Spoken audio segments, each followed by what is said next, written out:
Bismillahirrahmanirrahim. Assalamualaikum warahmatullahi wabarakatuh. Alhamdulillahirrabbilalamin. Salatu wassalamu ala asyrofil anbiya wal mursalin Sayyidina wa maulana Muhammadin wa ala alihi washabihi ajmain, amma ba'du. Yang saya hormati Ibu Yulia Rahmatika Aziza selaku dosen psikologi pendidikan dan teman-temanku yang saya hormati. Kami dari kelompok 1 ingin mempresentasikan tentang gejala pengenalan kognisi. Adapun rumusan masalah yang kami tulis dalam makalah ini yaitu 1. Apa pengertian dari gejala kognisi? Yang kedua, bagaimana teori psikologi kognisi? Yang ketiga, apa saja gejala-gejala dari pengenalan kognisi? Oke, yang pertama akan membahas tentang pengertian kognisi. Pengertian kognisi dibagi menjadi dua, yaitu secara etimologi dan secara terminologi. Untuk secara etimologi yaitu kognisi berasal dari bahasa Latin cognoscere yang artinya mengetahui. Jadi kondisi dapat diartikan sebagai pemahaman terhadap pengetahuan atau kemampuan untuk memperoleh pengetahuan. Untuk secara terminologi yaitu kepercayaan seseorang tentang sesuatu yang didapatkan dari proses berpikir tentang seseorang atau sesuatu. Jadi segala kognisi adalah gejala bagaimana cara manusia memberi arti pandangan rangsangan. Teori psikologi kognisi. Menurut para ahli teori psikologi kognisi dapat dikatakan berawal dari pandangan psikologi Gestalt di Jerman. Mereka berpendapat bahwa dalam resepsi lingkungannya, manusia tidak sekedar mengendalikan diri pada apa yang diterima dari penginderaannya, tetapi masukan dari penginderaannya itu dapat diatur, saling dihubungkan, dan diorganisasikan untuk diberi makna dan selanjutnya dijadikan awal dari sesuatu perilaku. Pandangan teori kognisi menyatakan bahwa organisasi kepribadian manusia tidak lain adalah elemen-elemen kesadaran yang satu sama lain saling terkait dalam lapangan kesadaran. Dalam teori ini, unsur psikis dan fisik tidak dipisahkan lagi karena keduanya termasuk dalam kognisi. Untuk selanjutnya yaitu gejala-gejala pengenalan kognisi yang akan disampaikan oleh teman saya. Baik, di sini saya akan melanjutkan presentasi oleh Saudara Yanwar. Saya akan menjelaskan tentang gejala-gejala dari pengenalan kognisi. Gejala-gejala dari pengenalan kognisi ini dibagi menjadi 7. Yang pertama yaitu pengamatan. Yang kedua yaitu tanggapan. Ketiga reproduksi dan asosiasi. Keempat ingatan, kelima fantasi, keenam berpikir, ketujuh intuisi. Pertama, pengamatan. Pengamatan yaitu dalam arti kata lain penyerapan. Dalam bahasa Inggris yaitu perception. Ialah hasil perbuatan jiwa secara aktif dan penuh perhatian untuk menyadari adanya perangsang. Sejak seseorang dilahirkan, sejak itu pula ia secara langsung berhubungan dengan dunia luarnya. Pengamatan ini memiliki 2 syarat. Yang pertama yaitu harus adanya objek yang diamati. Objek menimbulkan stimulus yang mengenai alat indera atau reseptor. Stimulus dapat datang dari luar langsung mengenai alat indera atau reseptor. Dapat datang dari dalam yang langsung mengenai syarat penerima atau sensors. Syarat yang kedua yaitu pengamatan melalui panca indera.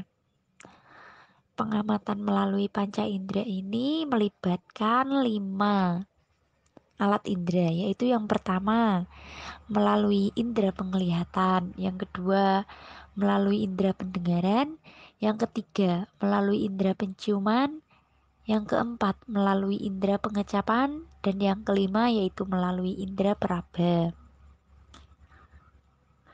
Berikutnya saya akan menjelaskan mengenai tanggapan.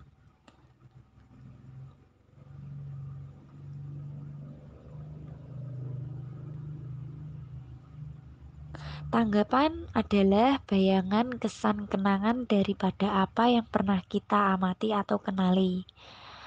Tanggapan sebagai salah satu fungsi jiwa yang pokok dapat diartikan sebagai gambaran ingatan dari pengamatan.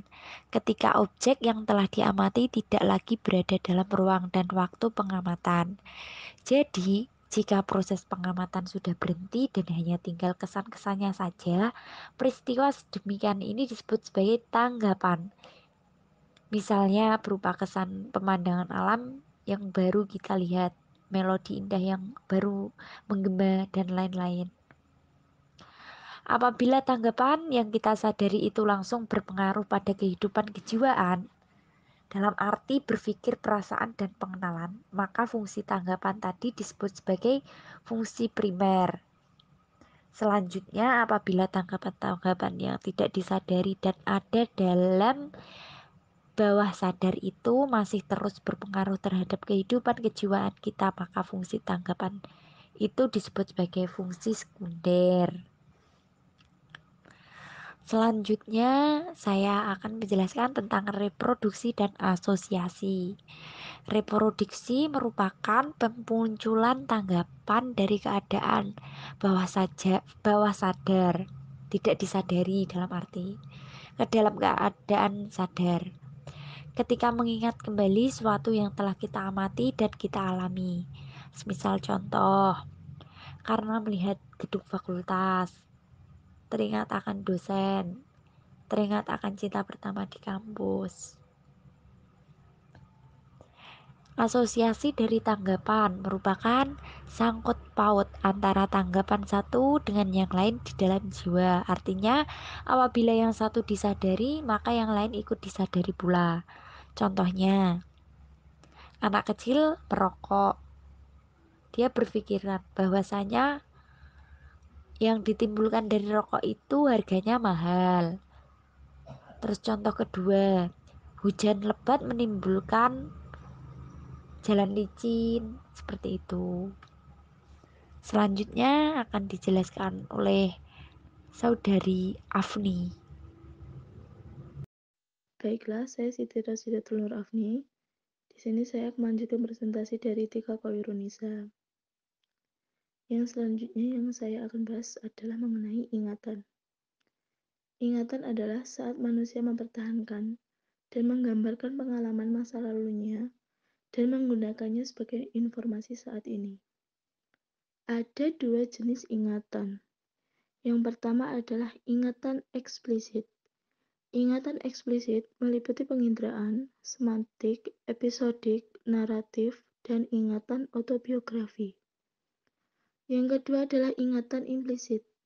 Ingatan implisit meliputi penginderaan, emosi, ingatan prosedural, pengkondisian rangsang respon. Yang kelima adalah fantasi.